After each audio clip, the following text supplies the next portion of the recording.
আসসালামু আলাইকুম রহমতুল্লাহি ওয়া বারাকাতুহু।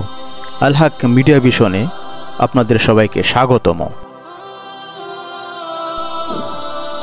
পবিত্র কুরআনে এমন একজন নবীর গল্প আছে যিনি একবার কষ্টে রাগান্বিত হয়ে নিজ জাতিকে ফেলে চলে যান, কিন্তু এরপর তার জীবনে ঘটে এমন এক ঘটনা যা আজও আমাদের জন্য এক বিশাল শিক্ষা।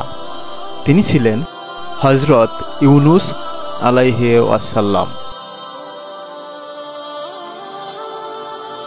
হযরত ইউনুস আলাইহিসসালাম ছিলেন আল্লাহর নবী। তাকে পাঠানো হয়েছিল নাইনেবা নামক এক জাহেলি জাতির দিকে। তিনি দিনরাত দাওয়াত দিতে থাকেন, তাওহীদের দিকে আহ্বান করেন, কিন্তু জাতি কেবল উপহাস করে, মিথ্যা বলে। অবশেষে তিনি রাগে দুঃখে চলে যান, আল্লাহর নির্দেশের অপেক্ষা না করেই।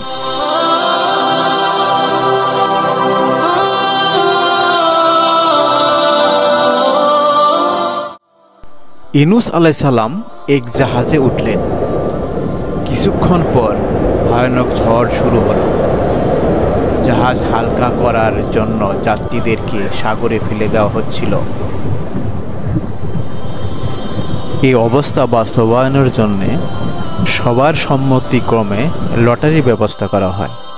লটারিতে বারবার হযরত ইউনুস আলাইহিস সালামের নাম ওঠে। অবশেষে তাকে সাগরে ফেলে দেওয়া হয়। সাথে সাথে একটি বিশাল মাছ তাকে গিলে ফেলে। ঘোর অন্ধকারে সমুদ্রের নিচে বিশাল মাছের পেটে ইউনুস আলাইহিস সালাম তখন বুঝতে পারলেন নিজের ভুল। তিনি কাঁদতে কাঁদতে আল্লাহর কাছে ক্ষমা চাইতে থাকলেন এবং অনুতপ্ত এবং লজ্জিত হলেন। তারপর আল্লাহ সুবহানাহু ওয়া তাআলা জিবরাইল আলাইহিস সালামের মাধ্যমে একটি দোয়া পাঠালেন।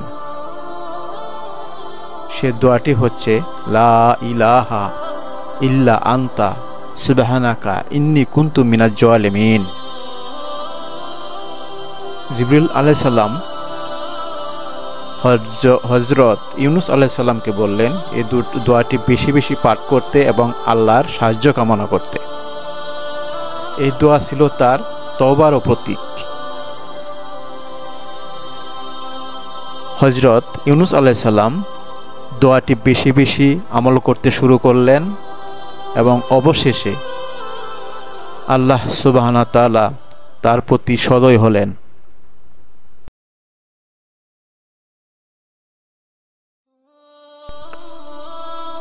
আল্লাহ সুবহানাহু ওয়া তাআলা তার তওবা কবুল করলেন।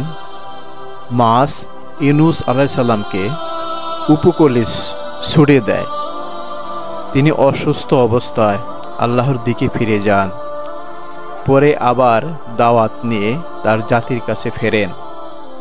এবার তার জাতি তওবা করে এবং সবাই ঈমান আনে।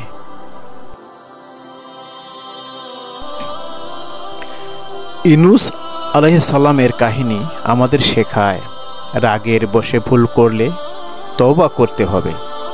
আল্লাহ সব সময় মাফ করেন যদি আমরা ডাকি সত্যিকার ভাবে। এই দোয়া, লা ইলাহা ইল্লা আনতা সুবহানাকা ইন্নী কুনতু মিনাজ জালিমিন, আজও আমাদের বিপদে মুক্তির উপায়। আপনি যদি এই গল্প থেকে শিক্ষা পেয়ে থাকেন তবে ভিডিওটি শেয়ার করুন, সাবস্ক্রাইব করুন আল হক মিডিয়া ভিশন, যেন আরও মানুষ জানে আল্লাহর রহমত কত মহান।